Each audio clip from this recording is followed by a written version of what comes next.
Baik, bismillahirrahmanirrahim. Assalamualaikum warahmatullahi wabarakatuh. Bagaimana kabarnya mahasiswa dan mahasiswi dimanapun kalian berada? Semoga dalam keadaan sehat walafiat. Kita bertemu kembali pada mata kuliah kita dengan mata kuliah mitigasi bencana. Mengingat kembali bahwasanya kalian telah mengikuti pertemuan pertama maupun pertemuan kedua tentang mitigasi bencana. Nah, tentunya untuk menuju ke pertemuan ketiga ini, alangkah lebih baik apabila kita sebelumnya memulai dengan membaca doa terlebih dahulu.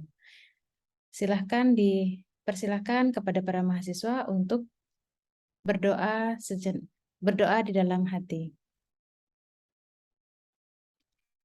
Baik, selanjutnya pada pertemuan ketiga kita akan membahas tentang pengurangan resiko bencana.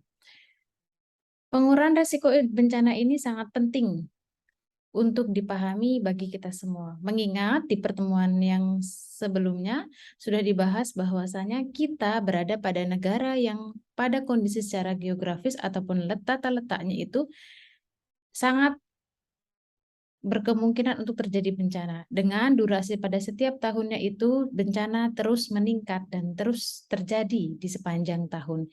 Dan bahkan perbedaan-perbedaan ini perbedaan-perbedaan dari dalam terjadinya bencana itu seiring waktu ke waktu terus bertambah. Nah, mengingat di sini apabila kalian melihat dari gambar di sini, kita akan lihat bahwasanya di dalam bencana itu baik dari bencana banjir, ataupun angin, ataupun tsunami, ataupun kebakaran dan angin, serta gunung berapi ini sangat berpotensi terjadi pada negara kita.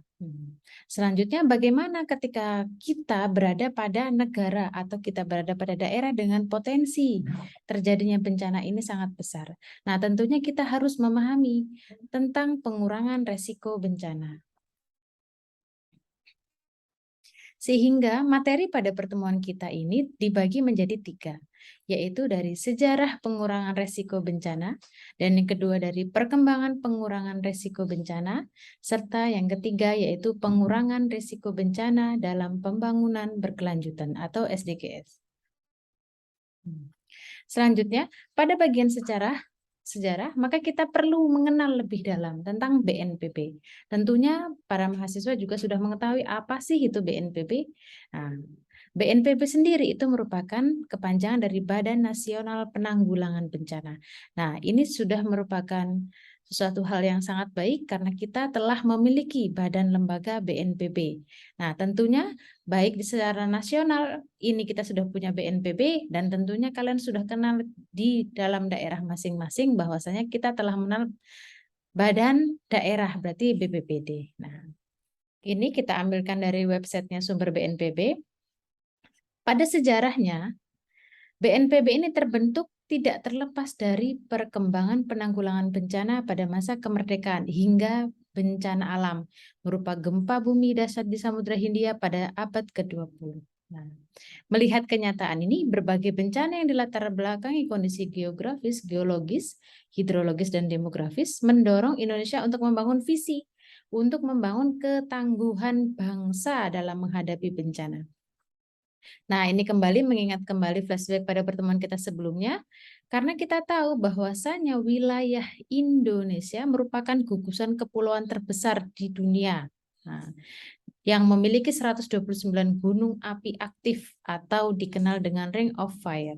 Nah, selanjutnya kita berada pada cincin Pasifik yang berada di pertemuan 3 lempeng tektonik.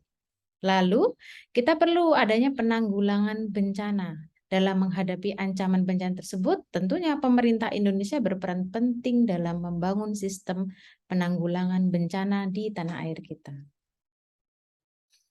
Nah, mengingat dalam hal latar belakang, maka kita mengenal sebelumnya, kalau sekarang kita mengenal BNPB, maka sebelumnya pada tahun 1945 sampai 66 itu bernama BPKKB. Pemerintah Indonesia membentuk Badan Penolong Keluarga Korban Perang. Karena sebelumnya kita tahu kita itu kemerdekaan di tahun 1945. Tentunya kita juga mengenalkan bahwasanya dari klasifikasi bencana itu ada klasifikasi dari segi ekonomi, ataupun yang lain. Nah, sehingga pada saat itu, pada saat kemerdekaan, maka terbentuknya Badan Penolong Keluarga Korban Perang. Nah, badan ini didirikan pada 20 Agustus 1945 yang berfokus pada kondisi situasi perang pasca kemerdekaan Indonesia. Selanjutnya, setelah tahun 66, maka terbentuklah BP2BAP atau Badan Pertimbangan Penanggulangan Bencana Alam Pusat berdasarkan keputusan Presiden nomor 256 tahun 66. Nah, penanggung jawab untuk lembaga ini adalah Menteri Sosial, di mana aktivitasnya berperan pada penanggulangan tanggap darurat dan bantuan korban bencana. Nah, selanjutnya lagi pada tahun 67 sampai 79 itu bernama TKP2BA. Pada tahun 1967, Presidium Kabinet mengeluarkan keputusan tentang 14-U-Cap-1/1967 bertujuan untuk membentuk Tim Koordinasi Nasional Penanggulangan Bencana Alam. Nah, selanjutnya masih berubah lagi pada tahun 67 sampai 79 yaitu dengan Bakornas BPA. Lalu tahun 79 sampai 90 berganti dengan Bakornas PB. Di tahun 2005 sampai tahun 2000 sampai 2005 itu Bakornas PBP. Selanjutnya 2005 sampai 2008 Bakornas PB. Nah, pada ini kita bisa menggarisbawahi terjadinya tragedi gempa bumi dan tsunami melanda Aceh dan sekitarnya pada tahun 2004 telah mendorong perhatian serius pemerintah Indonesia dan dunia internasional dalam manajemen penanggulangan bencana. Lalu pada tahun 2008 sampai dengan sekarang, yang kita kenal sekarang yaitu dengan sebutan BNPB. Ini tadi secara sejarah sudah mengenal bagaimana bahwa bencana ini telah menjadi perhatian khusus bagi negara kita. Lalu selanjutnya bagaimana? Ketika kita tadi sudah melihat dari tahun 45 sampai sekarang ini dengan berganti-gantinya itu, bahwasanya digarisbawahi, kita tahu bahwasanya ingin dengan adanya badan yang terkait itu, maka itu dibentuk untuk apa? Untuk mengurangi resiko bencana. Sehingga dalam hal ini kita perlu paham bagaimana sih perkembangannya. Nah, dari segi konsepsi khusus, konsepsi umum, maka kita harus tahu tentang bagaimana kapasitas daerah. Kenapa kembali kepada kapasitas daerah? Karena pada mengurangi resiko bencana meskipun adalah tahapnya di nasional, maka nasional itu tidak bisa serta-merta langsung turun ke daerah-daerah, tetapi membuka jalur cabang atau percabangan dari terpusat hingga menuju ke daerah. Sehingga dengan ada di daerah-daerah itu, maka akan memudahkan bagaimana cara mengurangi resiko bencana di tempat tersebut. Sehingga dalam mengkoordinasikan atau mengkoordinasikan atau membentuk tim-timnya itu lebih terpusat seperti itu, atau lebih kepada titik yang dituju itu seperti apa. Nah, pada kapasitas daerah dalam penyelenggaraan penanggulangan bencana, ini merupakan parameter penting untuk menentukan keberhasilan dalam mengurangi resiko bencana. Dalam hal ini juga itu harus mengacu pada sistem penanggulangan bencana nasional yang termuat dalam Undang-Undang Nomor 24 Tahun 2007. Lalu selanjutnya, selain itu kapasitas daerah juga harus melihat kepada tatanan pada skala internasional, yang dimana pada komprehensivitasnya dalam acuan untuk kapasitas daerah diharapkan dapat memberikan arah kebijakan pembangunan kapasitas daerah untuk penyelenggaraan penanggulangan bencana.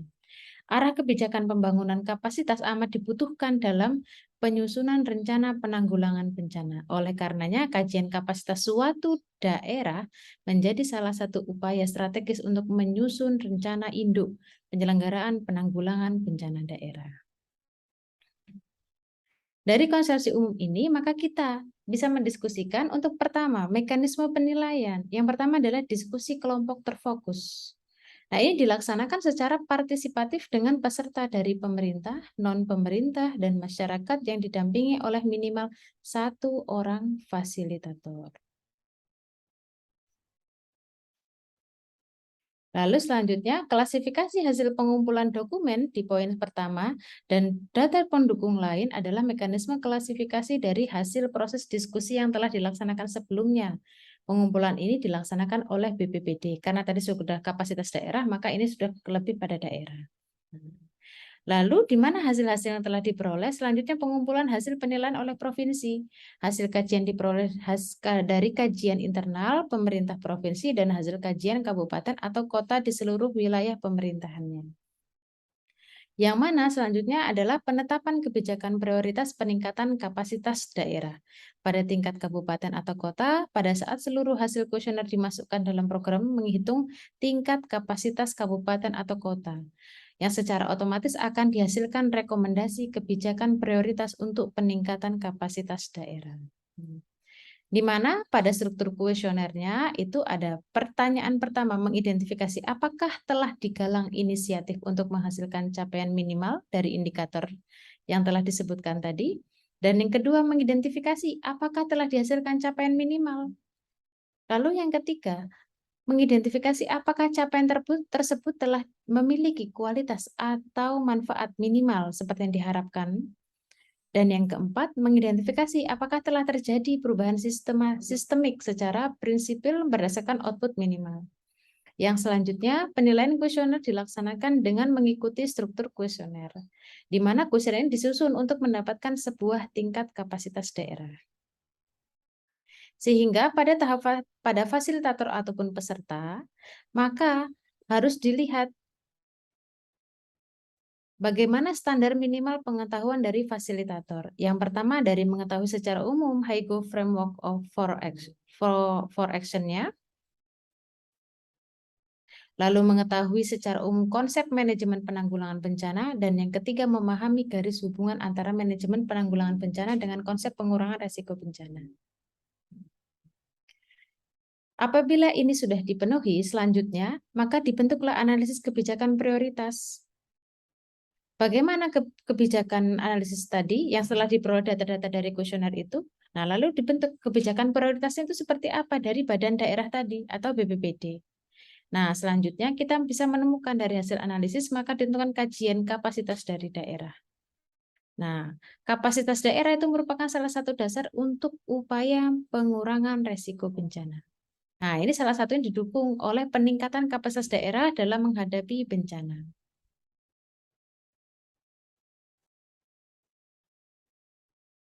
Ini adalah beberapa indikator dari pencapaian. Yang pertama ada dari kerangka hukum, tersedianya sumber daya, terjalinnya partisipasi dan desentralisasi, serta berfungsinya forum. Nah, yang kedua, pada poin B adalah mengidentifikasi, menilai, dan memantau resiko bencana dan meningkatkan sistem peringatan dini untuk mengurangi resiko bencana. Dan yang selanjutnya, menggunakan pengetahuan, inovasi, dan pendidikan untuk membangun ketahanan dan budaya aman dari bencana di semua tingkat. Nah, yang kedua adalah mengurangi faktor-faktor resiko dasar dengan beberapa indikator. Yang selanjutnya, memperkuat kesiapsiagaan terhadap bencana demi respon yang efektif di semua tingkat dengan indikator sebagai berikut. Sehingga dari berdasarkan indikator pencapaian tersebut, maka diperoleh indeks kapasitas yang dikelompokkan pada 5 tingkatan atau level pencapaian daerah dalam penanggulangan bencana. Level-level tersebut adalah dari level pertama, daerah telah memiliki pencapaian kecil dalam upaya pengurangan resiko bencana dengan melaksanakan beberapa tingkatan maju dalam rencana-rencana atau kebijakan. Nah, pada level kedua, daerah telah melaksanakan beberapa tindakan pengurangan resiko bencana. Dan yang level ketiga, komitmen pemerintah dan beberapa komunitas terkait pengurangan resiko bencana. Di level keempat, dengan dukungan komitmen serta kebijakan yang menyeluruh dalam pengurangan resiko bencana, di suatu daerah telah memperoleh capaian-capaian yang berhasil. Namun diakui masih ada keterbatasan dalam komitmen. Nah, di level kelima adalah capaian komprehensif telah dicapai dengan komitmen dan kapasitas yang memadai di semua tingkat komunitas dan jenjang pemerintahan. Ini merupakan matrik hasil penilaian kapasitas daerah. Nah, ini masih data versi lama yaitu pada kajian kapasitas pada tahun 2015. Nah, Ini kita melihat bahwasanya kecenderungan kita di beberapa provinsi itu masih kecenderungannya beragam. Antara sedang, tinggi, nah sedang dan tingkat rendah, lalu tinggi. Nah, kita melihat bahwasanya apabila kita berada pada Nusa Tenggara atau kita wilayah timur, nah, kita berada pada wilayah kategori sedang, baik wilayah NTB maupun wilayah NTT. Nah, ini merupakan data acuan, tetapi meskipun kita berada pada wilayah yang sedang dalam segi kajian kapasitas daerah, tapi perlu diperhatikan bahwasanya data ini masih berupa data di tahun 2015. Nah, 2015 menuju pada tahun 2022, maka data ini perlu diupdate untuk lebih mengantisipasi bagaimana sebetulnya kapasitas daerah kita masing-masing dalam mengurangi resiko bencana. Oke, selanjutnya, nah ini merupakan gambaran peta secara seluruh wilayah dalam indeks kapasitasnya. Nah, seperti tadi ini, pada wilayah rendah ini cenderung ke warna lebih kepada merah, dengan sedang ataupun medium lebih ke arah kuning menuju ke warna hijau. Nah, sedangkan tinggi ini adalah wilayah hijau. Pada wilayah kita, nah ini menuju di sini. Selanjutnya kita akan berdiskusi dengan pengurangan risiko bencana melalui video YouTube di bawah ini. Nah, di sini merupakan pengurangan risiko bencana dalam adaptasi kebiasaan baru. Ini hanya salah satu contohnya. Oke, mari kita lihat terlebih dahulu. Sudah 9 bulan lamanya, kita hidup berdampingan dengan pandemi COVID-19 dan selalu berada di rumah saja. Menjalankan rutinitas dengan menggunakan protokol kesehatan baru demi melindungi keluarga dan orang-orang yang kita sayang.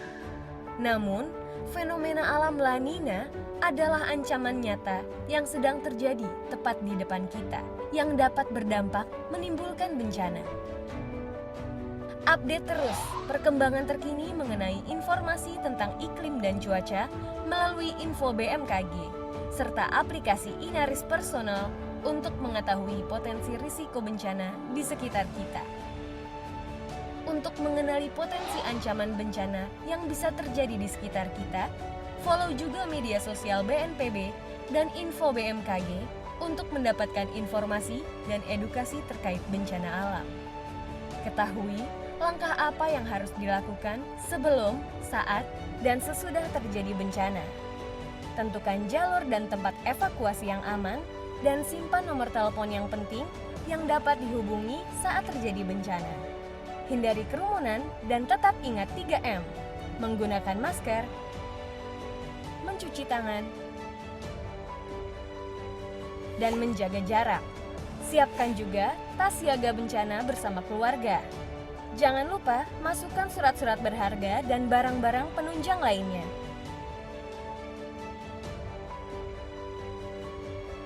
Dan bawa saat terjadi bencana.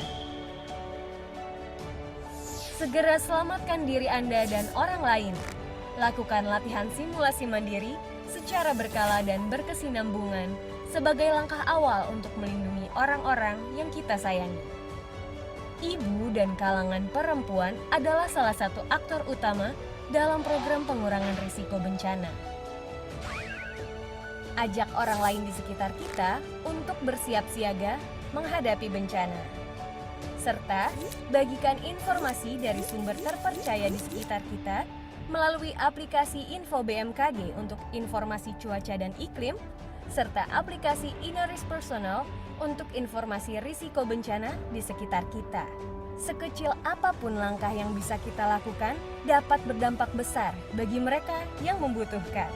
Ayo siapkan diri dan jaga keselamatan orang yang kita sayangi dengan keluarga tangguh bencana.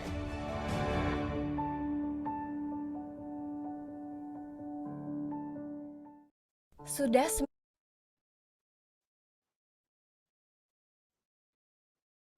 Baik, bagaimana tadi sudah melihat ya tentang video YouTube dari sumber dari YouTube tentang pengurangan risiko bencana dalam adaptasi kebiasaan baru. Kira-kira apa yang telah kalian dapat gitu? Apa yang kalian bisa pahami dan apa yang kalian bisa garis bawahi, lalu apa yang sebetulnya bisa kalian persiapkan dalam menghadapi pengurangan risiko bencana. Nah, sebagai bahan diskusi, maka dimohon kepada mahasiswa untuk menuliskan di kolom komentar pada setelah video ini diupload ke YouTube, maka silakan menuliskan link tulisan komentar kalian tentang apa tanggapan kalian dari video tadi tentang pengurangan risiko bencana.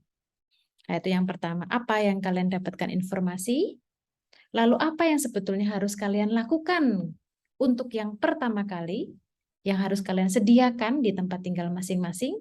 Nah, selanjutnya setelah itu maka langkah selanjutnya, apabila kalian sudah bisa mempersiapkan, maka langkah selanjutnya apa? Apakah kalian harus bisa mensimulasikan atau kalian harus terus mengupdate informasi-informasi tersebut? Lalu jangan lupa untuk mengikuti dari tadi IG dari Info BMKG ataupun dari BNPB dan serta informasi terkait. Baik, jangan lupa ya, tuliskan di kolom komentar. Oke, selanjutnya. Jika tadi kita sudah kenal dengan BNPB, maka ini adalah tentang BPBD. BPBD itu siapa? Nah, BPBD adalah merupakan badan yang ada di wilayah daerah. Jika tadi Badan Nasional atau BNPB merupakan sebuah lembaga pemerintah non-kementerian yang mempunyai tugas membantu Presiden dalam melakukan penanggulangan bencana, maka pada BPBD ini terfokus pada wilayah daerah. Nah, ini mungkin hanya contohnya untuk di wilayah Mataram.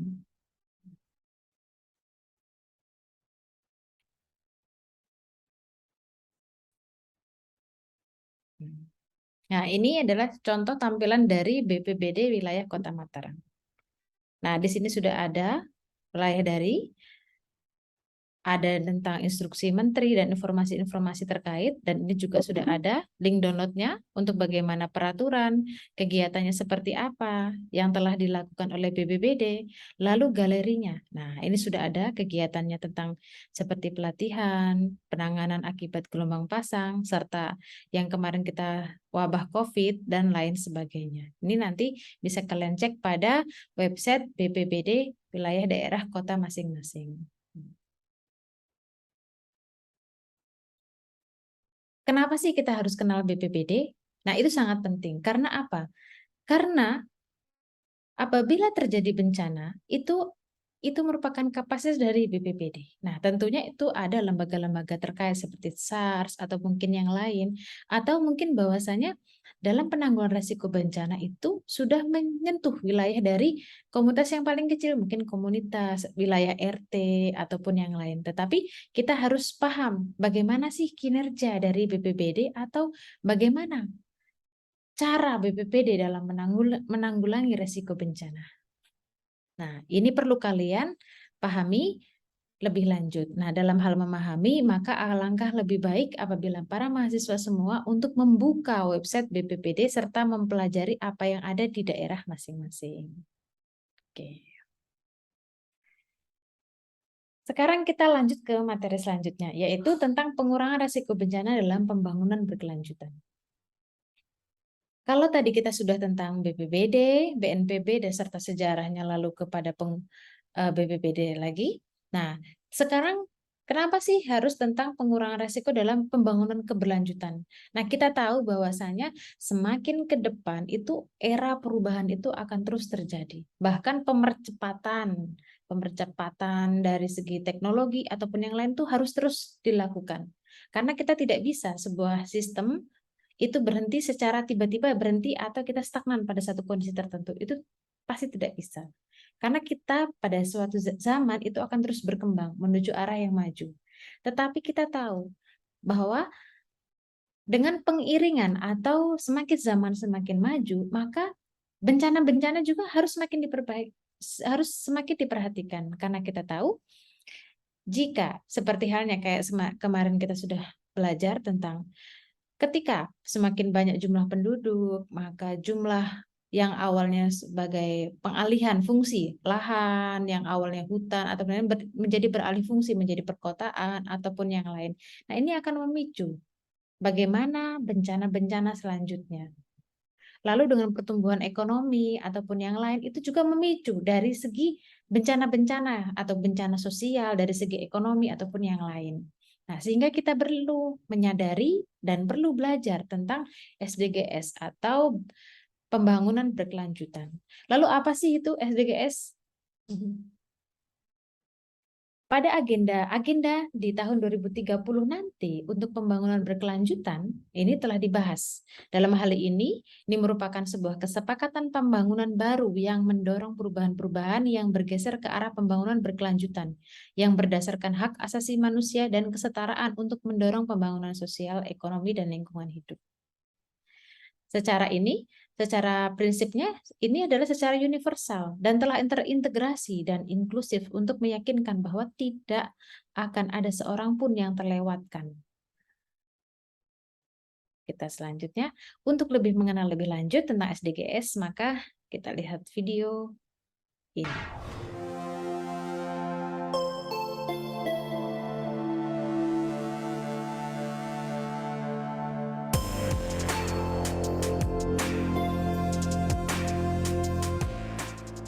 Sejak disahkan pada tahun 2015, tujuan pembangunan berkelanjutan atau Sustainable Development Goals terus menjadi topik hangat.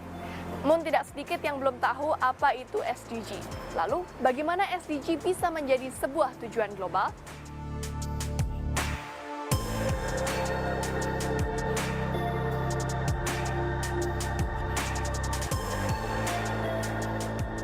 Sejarah SDGs tidak lepas dari Millennium Development Goals atau MDGs yang resmi berakhir pada Desember 2015. Berakhirnya MDGs merupakan awal bagi negara-negara di dunia untuk mulai merumuskan sebuah platform baru untuk dapat melanjutkan cita-cita mulia. Pada 2 Agustus 2015, di markas PBB New York secara aklamasi 193 negara anggota PBB mengadopsi dokumen yang berjudul Transforming Our World, the 2030 Agenda for Sustainable Development. Pertemuan tersebut kemudian dilanjutkan dengan Sustainable Development Summit yang berlangsung pada 25 hingga 27 September 2015. Pertemuan tersebut berhasil mengesahkan dokumen yang disebut dengan Sustainable Development Goals atau SDGs yang memuat 17 tujuan dan terbagi ke dalam 169 target untuk menjadikan kehidupan manusia menjadi lebih baik. Powering achievement. The adoption of the 2030 Agenda, including 17 inspiring Sustainable Development Goals, the SDGs. Our aim is clear, our mission is possible, and our destination is in our sight. Tujuan Pembangunan Berkelanjutan atau SDG kemudian ditetapkan oleh PBB sebagai agenda pembangunan global hingga tahun 2030. 17 tujuan pembangunan berkelanjutan tersebut adalah tanpa kemiskinan, tanpa kelaparan, kehidupan yang sehat dan sejahtera, pendidikan berkualitas, kesetaraan gender, air bersih dan sanitasi layak, energi bersih dan terjangkau, pekerjaan layak dan pertumbuhan ekonomi, industri, inovasi dan infrastruktur, berkurangnya kesenjangan, kota dan komunitas berkelanjutan, konsumsi dan produksi yang bertanggung jawab, penanganan perubahan iklim, ekosistem laut, ekosistem daratan, perdamaian, keadilan dan kelembagaan yang tangguh, serta kemitraan untuk mencapai tujuan. Indonesia merupakan salah satu dari 193 negara di Perserikatan Bangsa-Bangsa atau PBB yang berkomitmen untuk mengimplementasikan tujuan pembangunan berkelanjutan atau Sustainable Development Goals. Pemerintah melalui Badan Perencanaan Pembangunan Nasional menyatakan telah menyelaraskan tujuan pembangunan nasional dengan tujuan pembangunan berkelanjutan. Keterlibatan swasta juga menjadi faktor kunci keberhasilan tujuan pembangunan nasional. Dengan kolaborasi antara pemerintah dan swasta, pemerintah berharap swasta juga mengambil peran dalam upaya pencapaian SDGs. Kami melihat sangat banyak ya, dengan berbagai cara tentunya. Cara pertama ada yang namanya investasi langsung oleh swasta, misalkan dalam membangun infrastruktur ataupun dalam mengembangkan sektor manufaktur. Pertumbuhan ekonomi juga akan tercipta dari sana. Yang kedua bisa dengan kerjasama pemerintah dan sektor swasta atau kerjasama pemerintah badan usaha di hampir banyak sektor yang ada dalam perekonomian kita. Dan ketiga, ada swasta yang melakukannya melalui filantropi, melalui aktivitas yang dilakukan oleh inisiatif mereka sendiri dengan pembiayaan dari mereka sendiri, tapi memberikan dampak langsung terhadap perbaikan kesejahteraan masyarakat. SDG yang ditetapkan bersama berlaku secara universal, tidak hanya untuk negara maju dan negara berkembang, tetapi juga negara-negara berpenghasilan rendah. Sebagai sebuah kesepakatan global, 17 tujuan pembangunan berkelanjutan bukan hanya menjadi tugas pemerintah, tetapi menjadi tujuan bersama bagi swasta, pengusaha, komunitas, hingga Anda dan saya. Tim Liputan CNBC Indonesia.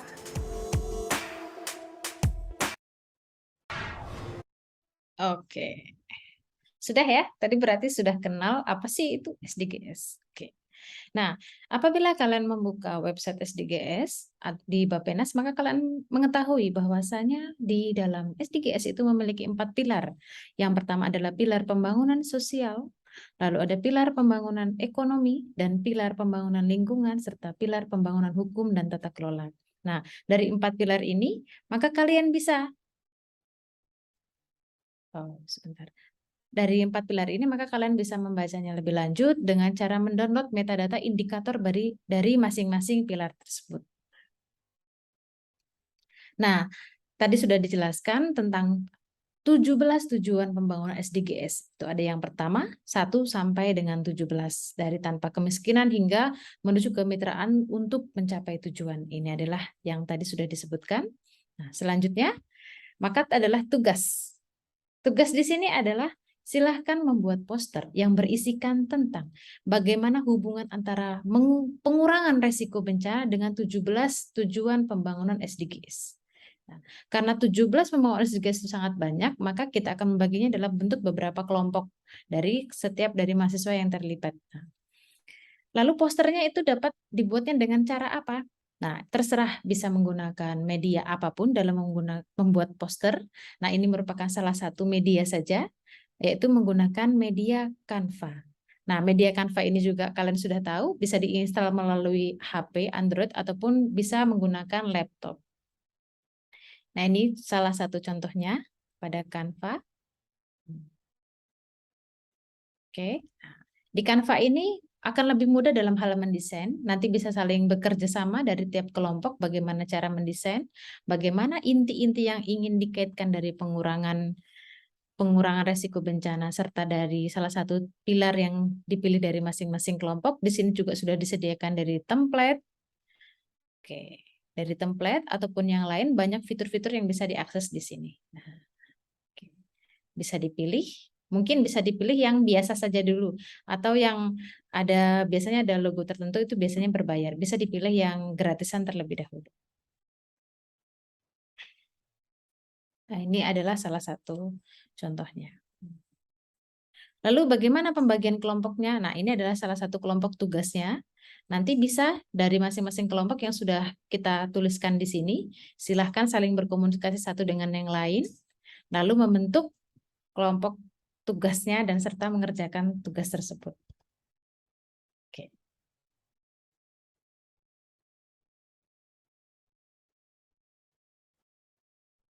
Mungkin cukup sekian materi pada pertemuan kali ini. Apabila merasa ada yang belum paham dan ingin ditanyakan, kita bisa saling berdiskusi melalui grup kita yang telah ada.